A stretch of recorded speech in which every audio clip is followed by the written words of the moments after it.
हमारे मुआशरे में आम तौर से लोग कहते हैं कि फ़लाँ शख्स को भूलने की बीमारी है, फ़लाँ शख्स को याद नहीं रहती कोई चीज़।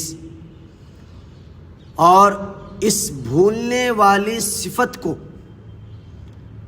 लोग एक ऐब गर्दानते हैं, एक ऐब शुमार करते हैं और एक बीमारी से उसे तशबीह देते हैं। लेकिन मुझे लगता है कि कहीं ना कहीं किसी न किसी दर्जे में भूलने की जो ये सिफत है, ये भी अल्लाह की तरफ से बहुत बड़ी नेमत है।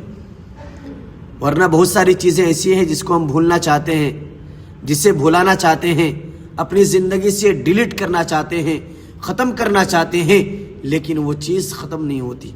हम उसे भूलते नहीं और वो चीज़ हमेशा तकलीफ़ देती है, हमें हमारे लिए तकलीफ़ का बाइस बन जाती है। तो पता चला भूल जाना भी अल्लाह की तरफ से एक बहुत बड़ी नेमत है।